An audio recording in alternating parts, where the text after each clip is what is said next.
there's an attempt to stifle information coming from people inside the administration, so people feel like they need to put the information out now. If they don't have credible channels, they need to bring it in. Yeah, I think that's an excellent point. Go ahead, Max. And I think, you know, you have to be deeply suspicious of what Jared Kushner is up to here, sitting at the right hand of the president, because this is not the only connection he has with the Russians. We also know that in this same time frame where he was trying to set up the secret communications channel with Sergei Kislyak, he was also meeting with the head of a sanctioned Russian bank, a former KGB officer who was very close to Putin. What the heck were they discussing? We also know, by the way, Lawrence, that I think it was last week, CNN reported that the Russians orchestrated a massive propaganda/advertising campaign on Facebook to try to help Donald Trump get elected. Well, who was the head of data analytics for the Trump campaign? Yes, that would be Jared Kushner.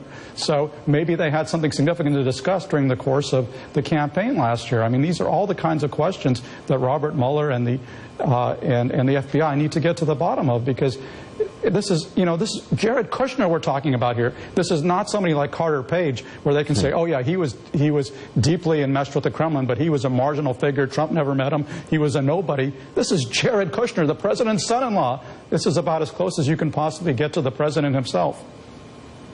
Ken, one more quick thing about the leaks. Is it possible that the leaks, that part of the motivation for the leaks about these stories is speed? Is that there could be a worry inside the intelligence community that precautions will not be taken fast enough to control people like Jared Kushner, and perhaps a leak to the Washington Post might be the fastest inhibitor of his conduct?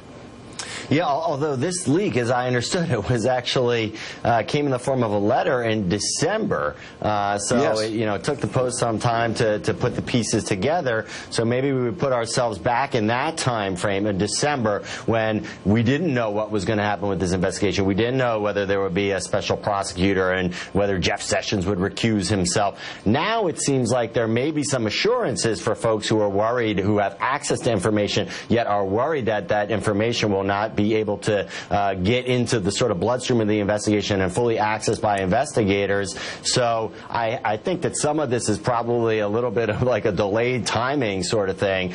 I do also think that there may be an effort by political foes to put the heat on Jared Kushner. I texted with a senior administration official. I said, how bad is this for Jared Kushner? He said, very bad.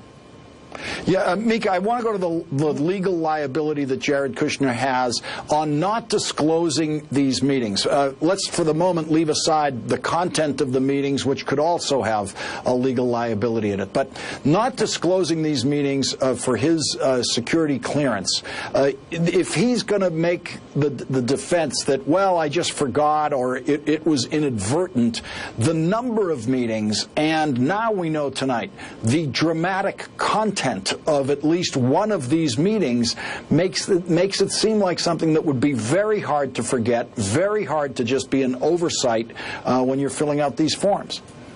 Yeah, that's right. And the statute says that it's a maximum penalty of 5 years, and there are significant fines. Often we've seen in these cases where it really is people having oversight that the penalties are not that big, but when it's for substitute for espionage, it can be quite severe. And Lawrence, I would just jump in one other thing. I mean, remember, the penalties here are potentially not just for Jared Kushner, they're for Donald Trump. I mean, this is a guy who sits at his right hand, very closely connected with him. I find it hard to believe that Donald Trump did not know what Kushner was up to, did not know what Flynn was up to. Now, it's possible that those guys will be good soldiers and will take the hit for him and will not rat him out to the independent counsel, but this certainly increases the jeopardy for Trump. Ken Vogel and Mika Oyang, thank you very much for joining us tonight. I really appreciate it. Thanks, Lawrence. Thanks. We're joined now